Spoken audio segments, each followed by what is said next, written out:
Toda casa tiene una historia, y a veces, la historia tiene una forma retorcida de repetirse. El precio debió habérmelo dicho todo. Una casona de piedra con 3 hectáreas de terreno sobre los acantilados de la Costa da Morte, en Galicia, por una cifra que esperaría pagar por un coche de segunda mano con el motor averiado. Revisé el registro de la propiedad 3 veces buscando embargos, analicé el catastro, y pasé la referencia catastral por cada base de datos a la que mis credenciales de arquitecto me daban acceso. La propiedad estaba limpia. Asumí, como cualquiera lo haría, que el aislamiento justificaba el precio. Muxía está a un mundo de distancia de cualquier lugar que se pueda considerar una ciudad, y aún así, la ciudad más cercana es A Coruña, que parece otro planeta cuando la niebla baja en la costa. Nos mudamos al final del verano. El clima no era cálido, era una humedad pesada, de esa que te hace sentir que el aire intenta disolverte los pulmones. Elena iba en el asiento del copiloto con sus gafas de sol, en silencio. Tras 11 años de matrimonio, sabía que eso podía significar que estaba cansada, enfadada, o simplemente que había terminado su cuota de palabras del día antes de empezar la mudanza. Noa dormía en su silla, con la cara roja por la humedad y la boca abierta. Mateo llevaba los auriculares puestos, absorto en su tablet. Los perros iban en la parte trasera de la furgoneta, pegados al suelo, con las orejas gachas por el viento constante. La casa apareció en el horizonte poco a poco, como si el paisaje estuviera decidiendo si dejarnos verla o no. Primero, el tejado de pizarra. Luego los muros de piedra gris, el jardín de maleza y los postes de la valla, inclinados por el viento del Atlántico. Parecía el dibujo de un niño si le pidieras que dibujara una casa y estuviera siendo solo honesto a medias. Las proporciones estaban mal. Se habían hecho ampliaciones a la estructura original al menos 2 veces, y quien hizo el trabajo no se preocupó por encajar los materiales o mantener la línea del tejado. El lado este de la casa estaba ligeramente más alto que el oeste. Aún así, me encantó de inmediato. Sé cómo suena eso. Elena la miró, se quitó las gafas, se las volvió a poner y dijo: «Vale». Ese era el tono que usaba cuando decidía que sobreviviría a algo, que lo toleraría. Pero yo quería tierra desde que era un niño compartiendo pared con una familia de 5 en un piso de Vigo, donde los pasillos siempre olían a fritura y humedad. Aquellas hectáreas eran más tierra de la que nadie en mi familia había tocado jamás. La inmensidad del cielo gris hizo que mi pecho se sintiera libre por primera vez en años.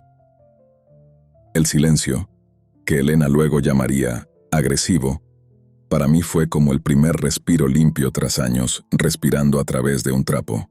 La antena de Starlink subió al tejado la segunda semana. Había comprobado la cobertura antes de hacer la oferta. Sin ella, no tenía nada.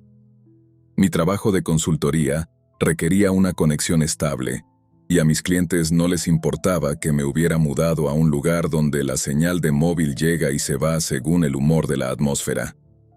El teléfono fijo de la cocina funcionaba, técnicamente, pero zumbaba con estática cuando soplaba el viento, y el sonido que hacía era como el de alguien pegando la boca al micrófono y simplemente respirando. Encontré el cerco al 6.º día, mientras caminaba por el perímetro buscando grietas en la cimentación. La piedra se había asentado de forma desigual. Una fisura capilar recorría la esquina sureste. La estaba siguiendo con el dedo cuando noté una banda blanquecina y costrosa en el suelo, a unos 12 metros de la pared.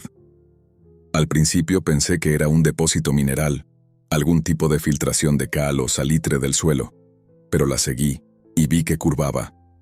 Y esa curva seguía y seguía, rodeando la casa en un círculo imperfecto. Era una línea gruesa y rugosa, como si alguien hubiera vertido sal y cal directamente sobre el granito y la tierra. Cuando me agaché y rasqué con el tacón de mi bota, salió en capas. Una sombra de blanco sobre otra, y otra más. Alguien había marcado este círculo muchas veces. Las capas más antiguas se habían vuelto grises, del color de la ceniza. La capa superior era más nueva, quizás de hace 5 o 6 años, pero el viento marino ya había empezado a erosionarla. Se lo conté a Elena durante la cena. Preguntó si tendría algo que ver con el drenaje del pozo séptico. Dije que probablemente. Mateo preguntó si era el resto de un ritual de brujas. «Niño, come tu pescado», le dije. Noah ignoró la conversación, dándole un trozo de patata al perro bajo la mesa. El perro la aceptó sin entusiasmo, algo raro en él. Elena me pidió que lo quitara el segundo fin de semana. Había estado caminando por el jardín con Noah buscando un sitio para plantar flores, y esa línea la estaba inquietando. «Parece que alguien intentaba mantener algo fuera», dijo, y se rió, pero solo con la boca. Estuve de acuerdo en que era horrible. Tenía planeado limpiar la piedra del porche con la hidrolimpiadora de todos modos, así que arrastré la manguera y dediqué la tarde a deshacer el círculo. La costra de sal y cal saltó fácilmente bajo la presión del agua. El chorro cortaba la mezcla y volvía la tierra oscura, y el suelo se tragaba el agua casi de inmediato, como si la tierra tuviera tanta sed que bebía antes de que pudiera terminar una sección. A las 4 de la tarde, la línea había desaparecido. El suelo se veía limpio. Me sentí satisfecho. Ser el dueño de tu propia propiedad y tener el control tiene ese efecto. Esa noche, los perros ladraron desde las 10 hasta casi las 3 de la mañana. Luego, se detuvieron en el mismo instante, ambos a mitad de un ladrido, como si alguien hubiera apagado una grabación. El silencio que siguió fue preocupante. Me quedé en la cama escuchando los chasquidos de la casa asentándose. Intenté convencerme de que la oscuridad de la habitación era la misma de todas las noches, pero sabía que no era así. Era más densa. Tenía algo que solo podía describir como atento. Por la mañana me quedé atónito. Cada puerta de nuestra casa estaba abierta. Las puertas interiores, las de los armarios, la del horno y la del lavavajillas, el botiquín del baño e incluso la pequeña trampilla de la secadora. Cada cosa que podía abrirse estaba abierta de par en par. Elena me preguntó si yo lo había hecho. Yo le pregunté si había sido ella. Luego les preguntamos a los niños. Mateo dijo que no, y pareció ofendido de que siquiera se lo sugiriéramos. A su edad, cualquier acusación es un ataque personal. Noah estaba absorta en su tazón de cereales y ni siquiera respondió. Al fin y al cabo, solo tenía 4 años. Los Frosties eran mucho más interesantes que una puerta abierta. Cerramos todo y seguimos con nuestro día. Acabábamos de arrancar nuestras vidas por un sueño que yo cargaba desde la infancia. Y cerrar unas cuantas puertas y seguir adelante era la única opción que teníamos para no desmoronarnos. Creo que nos convencimos de que habíamos dormido a través de algún tipo de microsismo costero. Un pequeño temblor que podía abrir cierres flojos y dejar las cosas entreabiertas. Sí, era puro mecanismo de defensa, pero necesitábamos creerlo. Las siguientes noches dormí fatal. No tenía pesadillas en el sentido tradicional. Lo que tenía era esa sensación. Me despertaba a alguna hora extraña de la madrugada y sentía que alguien acababa de estar parado al lado de la cama y había dado un solo paso hacia atrás en el instante exacto en que mis ojos empezaban a abrirse. La sensación era tan específica y física que me quedaba inmóvil, escuchando una respiración que no fuera la mía o la de Elena. Pero no oía nada. Aún así, el sentimiento de no estar solo en nuestra habitación persistía. Entonces Elena empezó a encontrar sus cosas movidas. Sus llaves aparecieron en el congelador. Su móvil estaba en el buzón al final del camino de entrada, a casi medio kilómetro de la casa. Encontró sus gafas de lectura en el baúl de los juguetes de Noah, dobladas con cuidado y colocadas encima de un conejo de peluche. Culpó a los niños, y era lo que más sentido tenía, porque de lo contrario, ¿cómo terminaban esas cosas ahí? Eran los niños o el ladrón más estúpido del mundo. Miré su cara cuando lo dijo y pude ver que no lo creía del todo. pero también vi que todos necesitábamos creerlo. Así que no le llevé la contraria. Poco después, empezó el olor. Apareció alrededor de la segunda semana. Muy leve al principio, y quiero decir realmente leve. No estuve seguro de que fuera real hasta que lo olí en 2 habitaciones distintas la misma tarde. Lo describiría como azufre mezclado con algo terroso y floral, como el agua que se queda en el fondo de un jarrón de flores olvidado. Una profesora de mi infancia mantenía un jarrón así en su escritorio todo el trimestre. Rellenaba el agua pero nunca cambiaba las flores. Para abril, el aula tenía ese mismo olor a podredumbre dulce, decaimiento orgánico con un fondo floral debajo. Ninguno de los 2 olores lograba disfrazar al otro. Ese era el olor que ahora habitaba nuestra casa. Noté que el aroma era más fuerte en nuestro pasillo, el que iba de los dormitorios a la cocina en línea recta. Unos 9,5 metros, si tuviera que adivinar. Durante el día, era solo un pasillo. Pero de noche, se sentía más largo de lo que realmente era. Sé que suena a metáfora, pero no lo digo como tal. Hablo literalmente. Cuando caminaba del dormitorio a la cocina a las 2 de la mañana, el pasillo parecía contener más espacio que durante el día. Las paredes parecían más alejadas. El techo parecía más alto. La puerta del baño, que normalmente alcanzaba en 6 pasos desde mi cuarto, me tomaba 8 o 9. Llegaba a la cocina agitado, desorientado, sin saber cuánto tiempo había estado caminando. Como soy un hombre que trabaja con datos estructurados, tuve que medirlo. Medí el pasillo a las 2 de la tarde y otra vez a las 2 de la mañana, con la misma cinta métrica. Obtuve el mismo número ambas veces, 9 metros y 55 centímetros. Supongo que el número no significaba nada. Al pasillo no le importaba lo que dijera la cinta métrica. Yo sabía que las dimensiones no eran las mismas. Por esa época, encontré las marcas. Las noté primero en la puerta trasera, la que usaba cada mañana para dejar salir a los perros. 4 arañazos verticales en la madera, que iban desde la altura del pecho hasta el picaporte. Eran más profundos que mi uña cuando pasé el dedo por ellos. Pero no parecía que los hubiera hecho un animal. Parecía el trabajo de un hombre. Pero, ¿quién araña su propia puerta?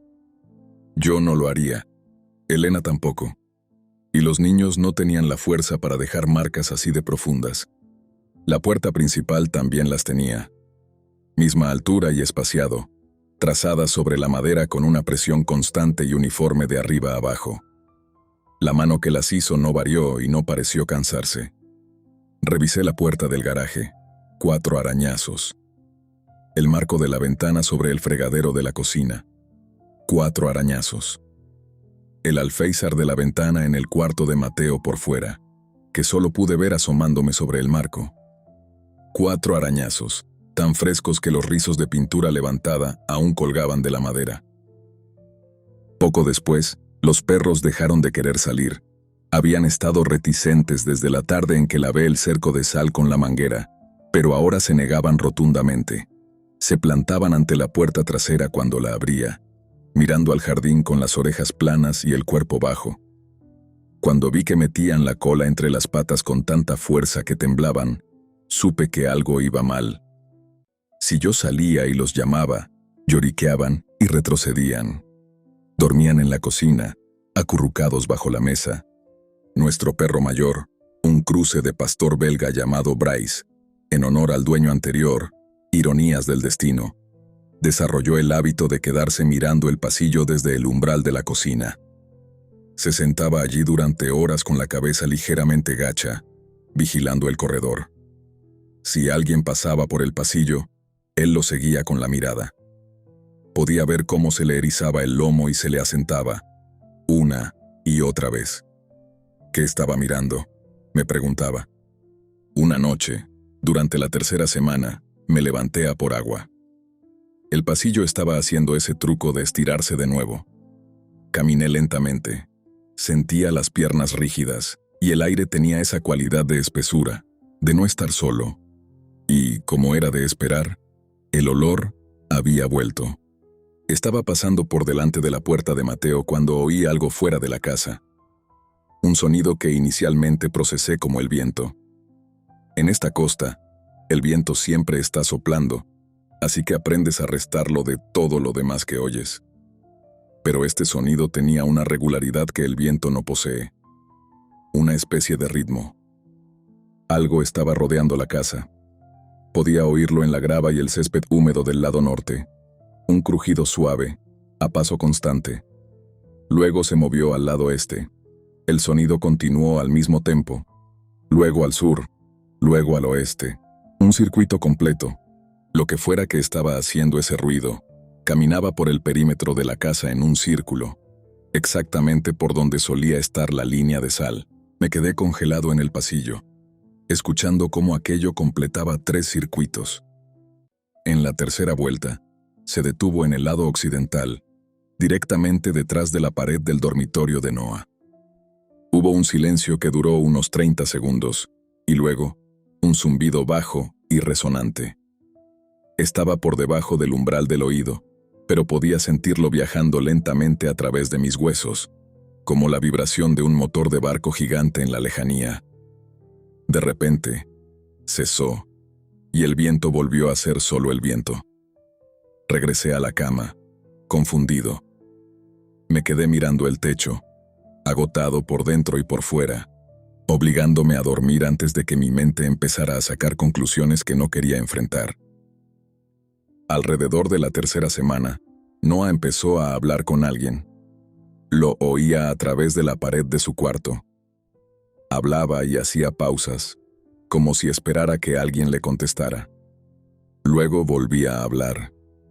De vez en cuando soltaba una risita o daba respuestas cortas. Entré en su habitación y le pregunté con quién hablaba. «Con el hombre triste», me dijo.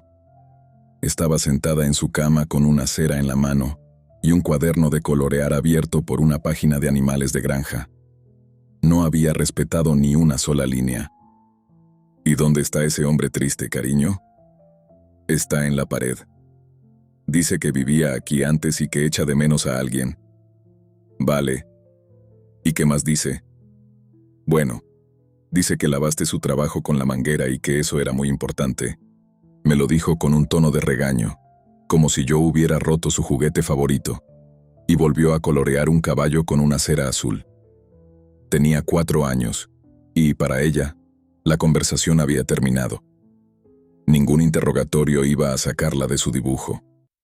Puse la mano en el marco de la puerta y toqué la madera. Se sentía como madera, normal. Pero oír lo que ella había dicho hacía que la casa se sintiera más viva de lo normal. La pared que había señalado era la occidental. Daba al patio trasero, y más allá del patio, hacia el borde de los acantilados, estaba el alpendre. Era una pequeña construcción de piedra y bloques de cemento con un tejado de chapa ondulada. No tenía ventanas. La puerta era un tablón de madera pesada, una sola pieza gruesa que no parecía comprada en ninguna ferretería moderna. Un candado oxidado la mantenía cerrada, con un color y una textura de una costra que había sido arrancada y reformada 1000 veces por el salitre. Les había dicho a los niños que no se acercaran. La estructura parecía inestable, y era cierto. Pero con el tiempo, también era cierto que el alpendre me inquietaba tanto como el resto de la casa. Verán, la casa mostraba su edad honestamente: grietas en la cal, madera carcomida por el sol, nidos de avispa por todas partes. El Atlántico había estado castigando la casa durante 60 años, y la construcción llevaba esas cicatrices. Pero el alpendre no. El tejado no estaba oxidado, y las piedras no se estaban desmoronando. El cemento entre ellas parecía casi reciente. Estaba allí, en medio de la maleza, cuidado por alguien que yo no podía ver. Y no había entrado antes porque, sencillamente, no había querido. Estaba demasiado ocupado con mi Starlink, mis contratos y mi familia. Corté el candado con una cizalla un martes por la tarde, 3 semanas después de mudarnos, y 2 días después de que Noah empezara a hablar con El hombre triste. El cierre se resistió y luego se dio con un chasquido quebradizo, como si rompiera un trozo de tiza.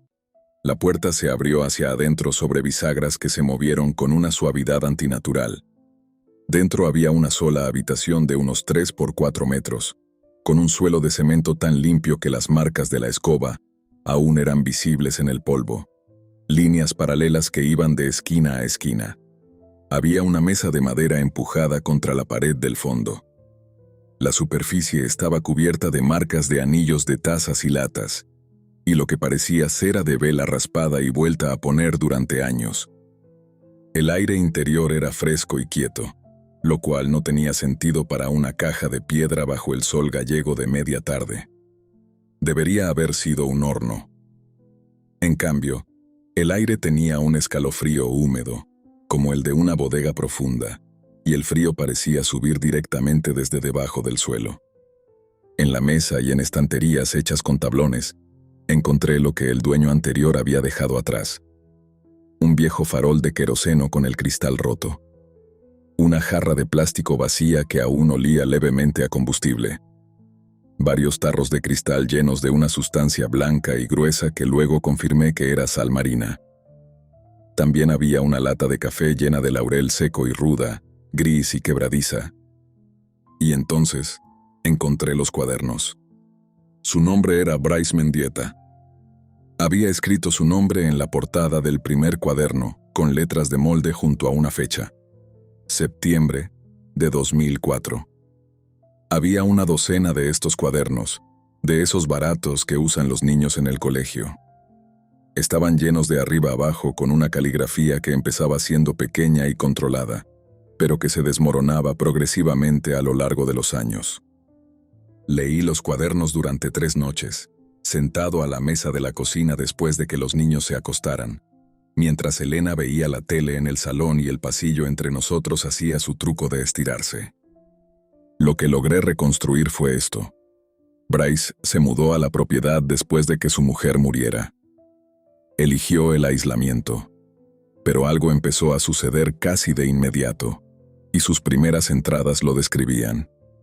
Puertas abiertas por la mañana, objetos movidos, ese olor en el pasillo y sonidos nocturnos.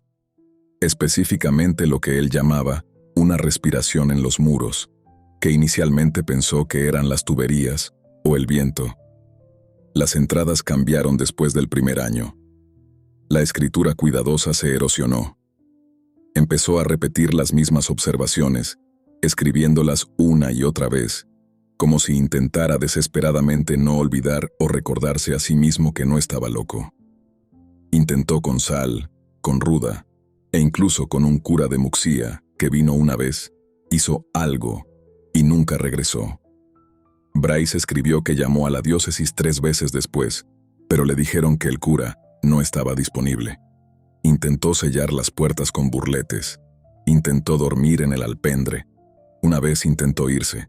Condujo 60 kilómetros hacia el interior antes de dar la vuelta porque, y cito textualmente, «Es peor saber que está aquí y no estar vigilándolo».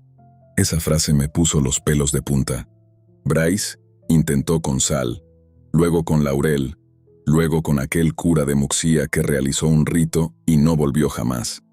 Bryce dejó escrito que llamó a la diócesis 3 veces, pero la respuesta siempre era que el padre estaba en retiro espiritual o simplemente no disponible. Intentó sellar las puertas con burletes industriales y hubo épocas en las que dormía exclusivamente en el alpendre, lejos de los muros de la casa madre. Una vez intentó huir. Condujo unos 70 kilómetros hacia el interior, hacia Santiago, antes de dar media vuelta porque, y cito, «Es peor saber que está aquí y no estar vigilándolo». Esa línea me heló la sangre. Entonces encontró los libros. Seguían en los estantes cuando abrí el alpendre, 3 tomos densos, de edición barata pero encuadernación firme, como libros de una pequeña editorial académica desaparecida. Los títulos estaban en latín y castellano antiguo, nombres de editoriales que nunca había visto y que no pude encontrar en Google más tarde. Uno de ellos tenía un capítulo marcado con un trozo de cinta aislante negra. Ese capítulo describía una categoría de entidad que se adhiere al duelo. Aquella entidad no llega, decía el libro. Se acrece. Se construye a sí misma a partir de la energía particular de una persona que ha perdido a alguien amado y no puede, en algún lugar fundamental de su interior, dejarlo ir. El duelo se vuelve material. Se acumula lentamente hasta alcanzar una especie de masa crítica. Ahí es cuando cobra conciencia y empieza a querer cosas. Quiere puertas, quiere un cuerpo. Quiere disolver las fronteras entre los espacios, entre el adentro y el afuera, entre los vivos y los muertos, y cualquier otra cosa que pueda haber en medio. El cerco era la respuesta de Bryce. En uno de los cuadernos finales, describía haber encontrado las instrucciones en uno de los libros.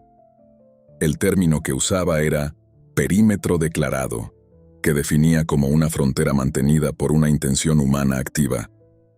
Había que verter la sal y la cal en el suelo, renovarla regularmente, caminarla a diario y mantenerla vigilada.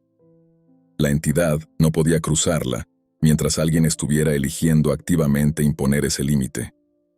En el momento en que la atención flaqueara, en el momento en que la sal se disolviera con la lluvia y nadie la repusiera, esa frontera se volvía abstracta. Y las fronteras abstractas no significan nada para esa cosa que habita en los muros. Bryce mantuvo el cerco durante lo que calculé fueron 15 años, desde 2004 hasta su muerte en 2019. Sus cuadernos estaban llenos del mantenimiento de esa línea, qué secciones se erosionaban más rápido con el viento del norte, cómo afectaba la niebla a la cobertura. Incluso describió lo que pasó la única vez que dejó que una sección se debilitara.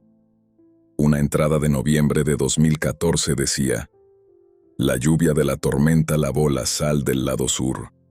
Logró entrar. No permitiré que vuelva a suceder. No había detalles sobre qué significaba exactamente entrar, y esa falta de información era lo que realmente me perturbaba. Bryce murió en la casa, sentado en una silla de la cocina, mirando hacia la puerta principal. Encontré su esquela en el archivo digital de un periódico local. 3 frases: residente de larga duración, sin familia directa, servicios privados. Impulsado por la curiosidad, empecé a cruzar datos. Mis credenciales de arquitecto me daban acceso a bases de datos de propiedad. Rastreé la cadena de dueños. La casa había cambiado de manos 6 veces desde 1979. Estancia promedio, de 3 a 4 años. Una familia duró solo 8 meses. Encontré un hueco entre 1981 y 1986 en el que la Xunta de Galicia tuvo la titularidad, y una nota en el registro digital decía: estructura condenada por riesgo de ruina, aunque no había informe de daños, y la casa fue reocupada poco después. El patrón parecía, para alguien como yo, un error recurrente en un sistema. El mismo input, produciendo el mismo fallo una y otra vez, sin que nadie lo arreglara.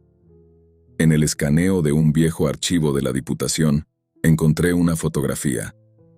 Era una Polaroid subida en baja resolución, tomada desde la distancia. La imagen era mala, pero pude ver la línea blanca en el suelo, descolorida y manchada, pero inconfundiblemente el mismo círculo. La fecha del original decía 1983. El cerco ya estaba allí 20 años antes de que Bryce Mendieta llegara. Él no lo creó. Lo encontró, igual que yo. Pero él reconoció lo que era, o aprendió a reconocerlo, y lo restauró. Lo cuidó hasta que murió en esa silla mirando la puerta. Me di cuenta de que era la única puerta que podía vigilar desde esa posición. Bryce probablemente pasó sus últimos 15 años sentado allí, vigilando. Durante los días que pasé leyendo todo esto, no podía creerlo del todo. Quería creer que Bryce era un hombre solitario que perdió a su esposa, vino a la costa y se desarmó mentalmente bajo la humedad y la soledad. Los cuadernos eran el registro de una mente hundiéndose en sí misma, construyendo una mitología sobre los crujidos normales de una casa vieja. Eso creía hasta la noche en que me detuve en el pasillo, fuera del cuarto de Noah, a las 2:47 de la madrugada, y la oí hablar de nuevo. Su parte de la conversación era simple. Esas frases cortas de los niños de 4 años. Vale. ¿Por qué? Qué tonto eres. Y luego soltó una risa. Una risa auténtica. Pero después de que ella terminara de reír, lo oía a través del muro. Un sonido en el borde más bajo de mi audición. Más vibración que voz. Había alguien ahí dentro con mi hija. Abrí la puerta de golpe. Noa estaba sentada en la cama, mirando hacia la pared occidental, la que ella decía que habitaba el hombre triste. Se giró para mirarme, y su cara hizo algo. Durante medio segundo, me miró con una expresión que no pertenecía a mi hija. Se veía mayor de lo que era, y furiosa, como si yo hubiera interrumpido algo sagrado. Un destello de irritación y autoridad que no podía venir de una niña. Cruzó sus facciones y desapareció. Con la misma rapidez, volvió a ser Noa, pequeña y somnolienta. Papi, estaba hablando, dijo simplemente. Luego se acostó y cerró los ojos. Noa se limitó a decir, papi, estaba hablando. Luego se acostó y cerró los ojos. Me quedé en el umbral y puse la mano en la pared occidental. Estaba caliente. El resto de la casa estaba fresco. El aire acondicionado, que instalamos para combatir la humedad más que el calor, llevaba toda la tarde funcionando, y el aire del pasillo tenía ese frío seco y artificial. Pero esa pared irradiaba su propio calor.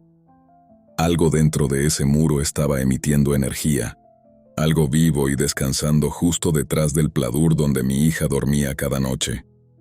Supe que a la mañana siguiente restauraría el cerco. Conduje hasta sí, ya que en nuestro pequeño pueblo no hay una ferretería industrial. 1 hora de ida y otra de vuelta. Compré 4 sacos grandes de cal y sal industrial, de la más barata. Si Bryce había usado material rudimentario para contener a esa cosa durante 15 años, yo no iba a ser quien intentara mejorar el método de un experto. Empecé en el punto del lado norte donde aún podía ver el rastro más tenue de la antigua línea. Una decoloración en el granito que era invisible a menos que supieras que estaba ahí. Dibujé el círculo completo en una sola tarde. La mezcla de cal y agua se asentaba con facilidad, empapando la tierra y tiñendo la piedra de un blanco nuclear. Trabajé de forma constante. Mi esposa probablemente me vio doblado por la cintura con la brocha, con el sol de la tarde castigándome la nuca. Cuando terminé, me detuve en el borde del círculo y miré hacia la casa, que ahora descansaba una vez más dentro de un perímetro blanco y puro. Sentí alivio, como si hubiera resuelto un error de cálculo en una estructura, como si hubiera esquivado una bala. Esa noche, todas las puertas de la casa permanecieron cerradas. Los perros salieron al jardín por primera vez en una semana y se quedaron durmiendo sobre la hierba. El pasillo medía exactamente 9 metros y 55 centímetros, y se sintió así durante todo el día. Pude dormir del tirón por primera vez desde que llegamos. No me despertó nada extraño. Me despertó la luz grisácea de una mañana gallega normal. La casa, por fin, se sentía solo como una casa. Esto duró 10 días. Revisaba el cerco cada mañana. Caminaba todo el perímetro, como hacía Bryce, buscando grietas, zonas donde la cal se hubiera lavado por el orvallo o donde la maleza empezara a cubrir la marca. Encontraba algunas y las retocaba. Esta costa desgasta todo. El viento lija la piedra grano a grano, y la lluvia constante disuelve cualquier rastro humano. Con el tiempo suficiente, el Atlántico borraría este círculo por completo. Y lo que fuera que yacía más allá de la línea, bueno, estaba seguro de que tenía todo el tiempo del mundo. Empecé a ver el mantenimiento como algo que no había planeado al mudarme aquí, pero que ahora formaba parte de mi vida, como arreglar un tejado que gotea. Y a pesar de lo estresante que sonaba, me di cuenta de que no me importaba el trabajo. Las mañanas eran agradables. Siempre he sido una persona madrugadora. La luz venía dorada desde el este, y el aire olía a salitre y retama. Caminaba el círculo con mi cubo y mi brocha, y durante media hora al día me sentía importante y satisfecho. Me recordaba a mi trabajo con bases de datos. Construir un esquema limpio. La línea era una especie de query, una consulta. Le hacía una pregunta al paisaje cada día, y la respuesta, hasta ahora, era la correcta. Durante esos 10 días, Elena volvió a tararear mientras cocinaba. Los perros jugaban fuera. Noah jugaba sola con sus muñecas, o hablaba consigo misma, narrando sus acciones en tercera persona como suelen hacer los niños, pero sin dirigirse a ninguna otra entidad. La voz en la pared había desaparecido. Mateo me encontró en la línea un sábado por la mañana. Yo estaba en el lado oeste, retocando una sección que se había vuelto grisácea por la humedad. Miré hacia arriba, y él estaba allí, a unos 3 metros, observándome con incomodidad. Noté que llevaba tiempo allí parado. «¿Por qué pintas un círculo blanco alrededor de la casa?», preguntó.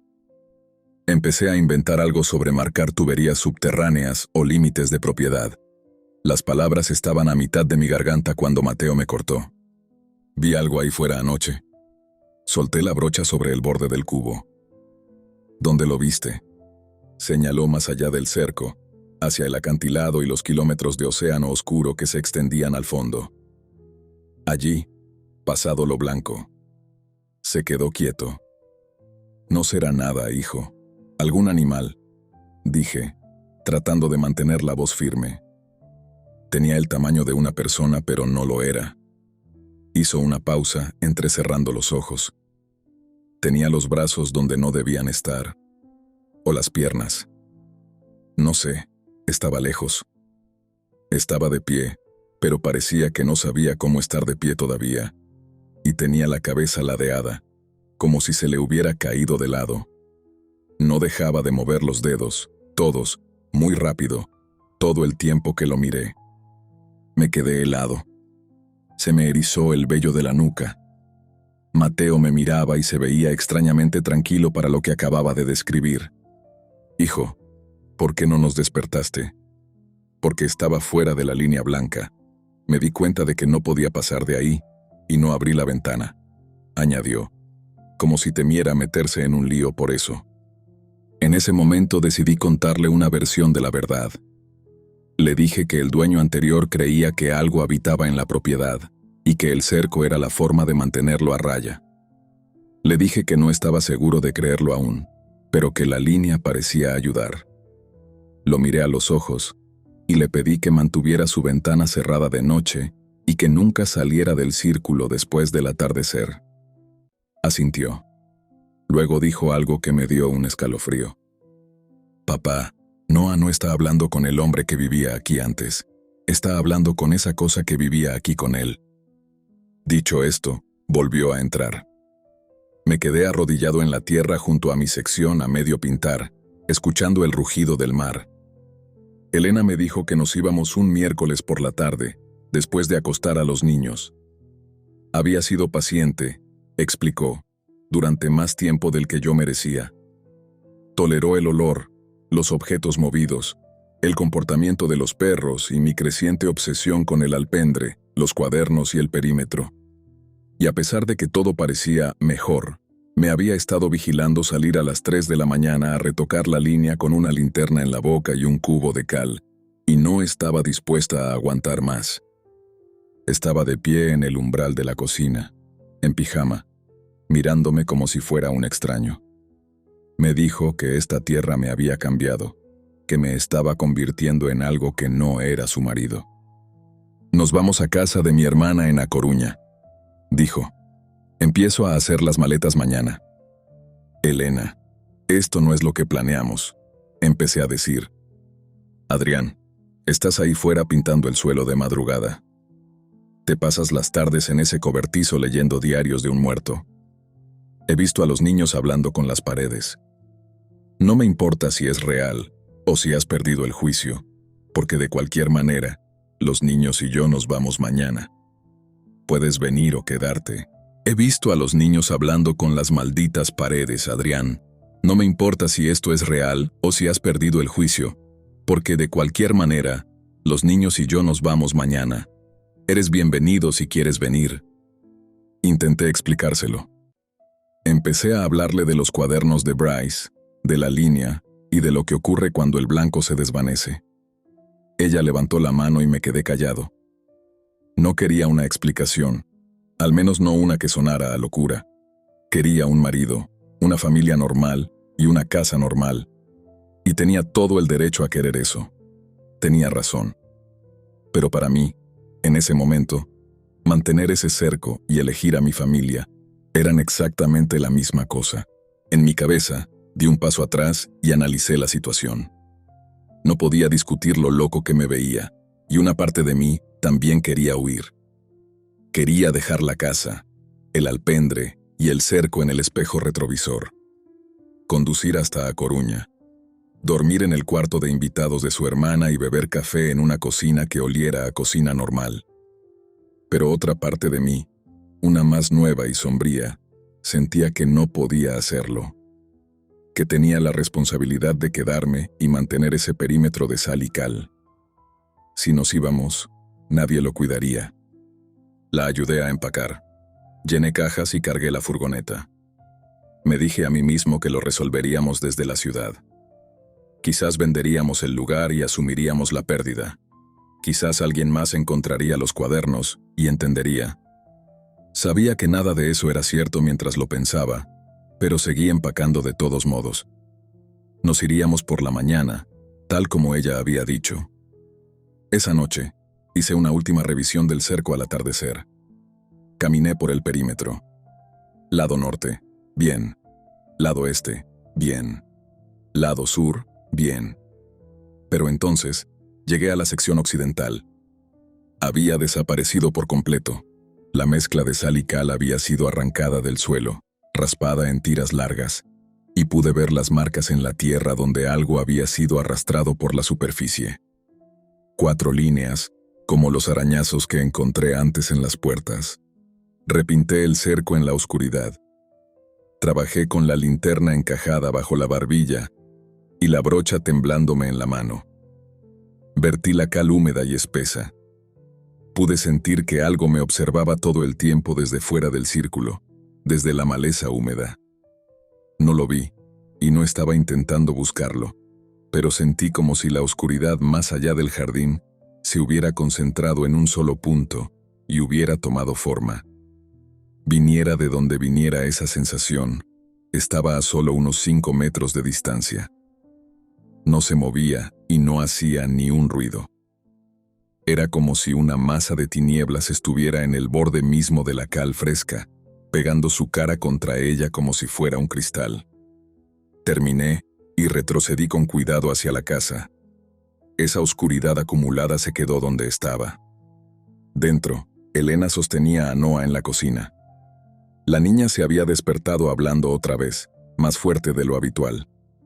Elena había entrado a verla solo para escuchar la otra mitad de la conversación a través del muro.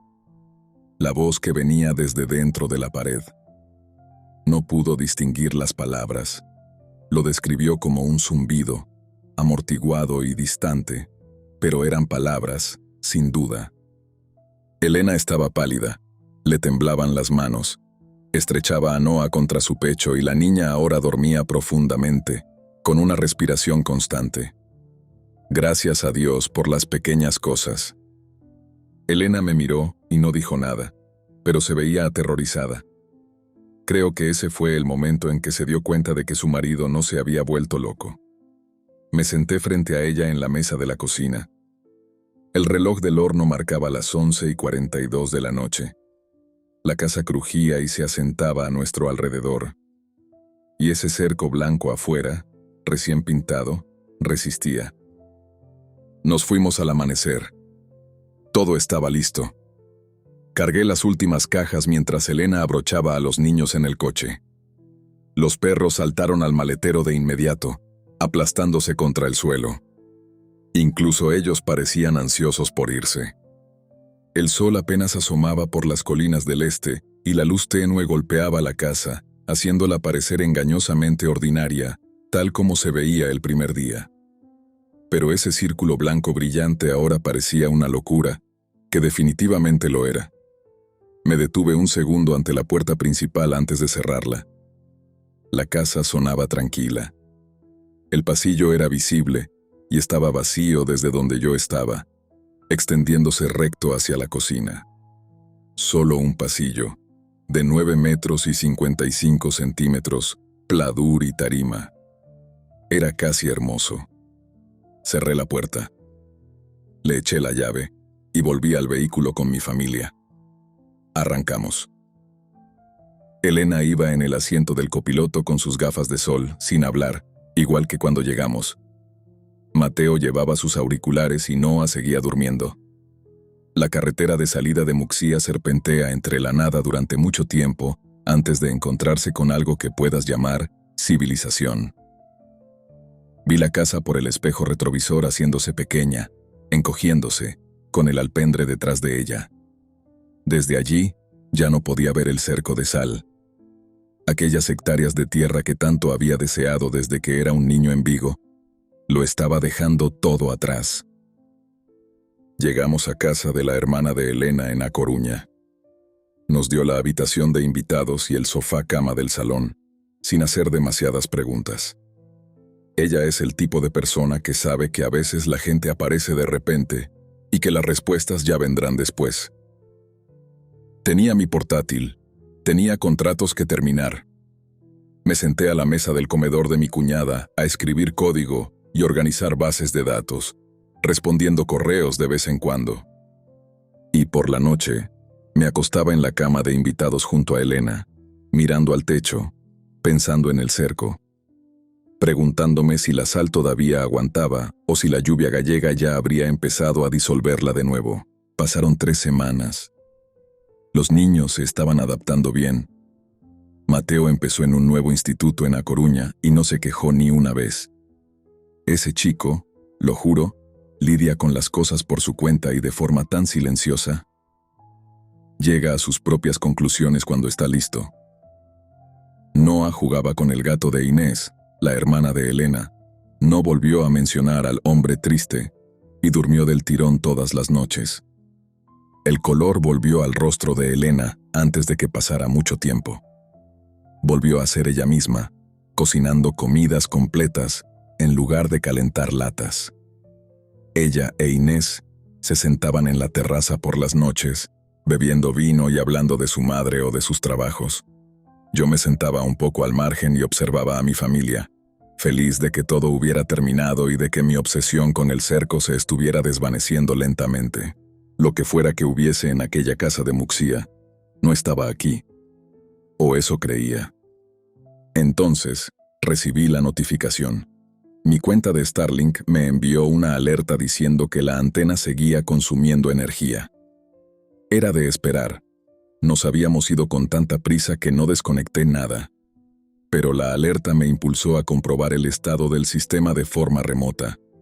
El panel mostraba que mi portátil de trabajo, que había dejado sobre el escritorio en la habitación que usaba como oficina, seguía conectado y encendido. Lo había dejado abierto y enchufado a la corriente. El Starlink seguía dándole conexión. Entré por control remoto desde la mesa del comedor de Inés a las 11 de la noche. Todos los demás estaban en la cama. La conexión era lenta, pero constante. La pantalla de mi portátil apareció en mi monitor. Ese escritorio familiar y sus iconos. Tenía permiso para activar la webcam desde ahí, así que lo hice. La habitación alrededor del portátil estaba a oscuras. La cámara mostraba el escritorio, la silla y la pared de piedra detrás. Podía ver el borde del umbral que daba al pasillo. La casa parecía la misma. Angulé la vista usando el cursor del escritorio remoto, inclinando la pantalla del portátil centímetro a centímetro para obtener una imagen más amplia. Pude ver más de la habitación, la estantería, la ventana oscura, el ventilador de techo inmóvil. Una taza de café que aparentemente olvidé sobre la mesa seguía allí, intacta. Mi silla de oficina estaba apartada del escritorio en el mismo ángulo en que la dejé. Esas cosas ordinarias me consolaron durante unos 2 segundos, hasta que vi las puertas. Cada puerta que alcanzaba a ver estaba abierta.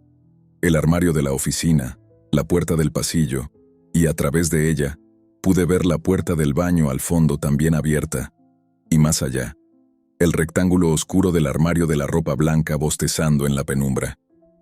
La casa se había pelado a sí misma otra vez, cada cavidad expuesta, cada umbral vulnerado. El pasillo era visible a través del umbral, una franja de oscuridad más profunda que la de la habitación.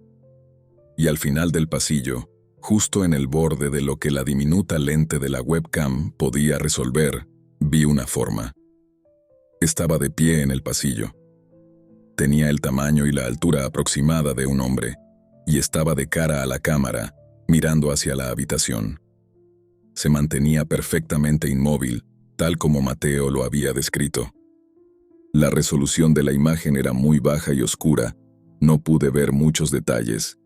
Vi lo suficiente para saber que la figura tenía cabeza y que la cabeza estaba ligeramente ladeada. Pudo haber sido un abrigo colgado o una sombra proyectada por la luz de la luna, filtrándose por una ventana.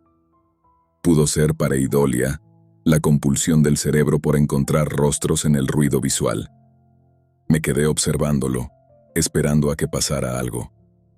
Durante un rato no ocurrió nada, pero entonces, de repente, la forma se movió.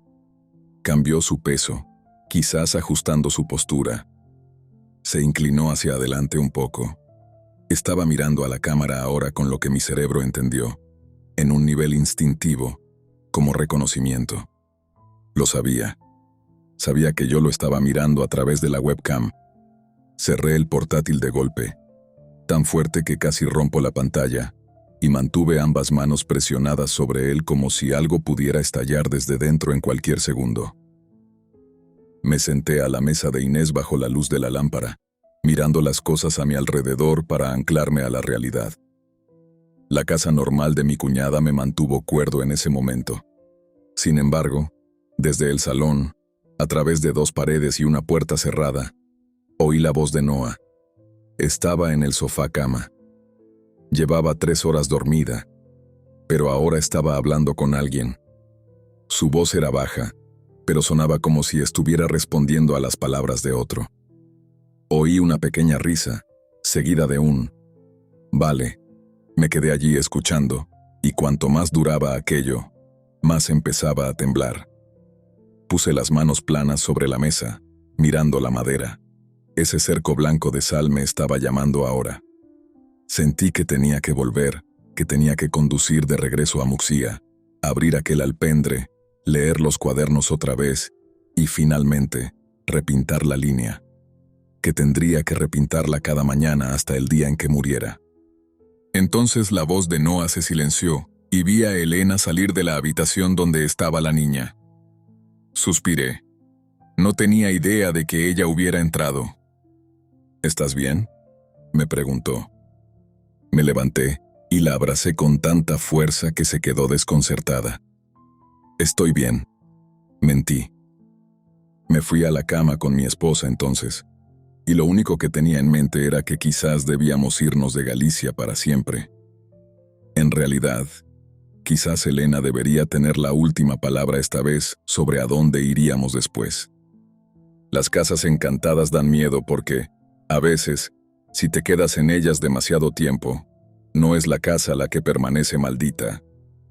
Tú y tu familia termináis perseguidos sin importar a dónde vayáis.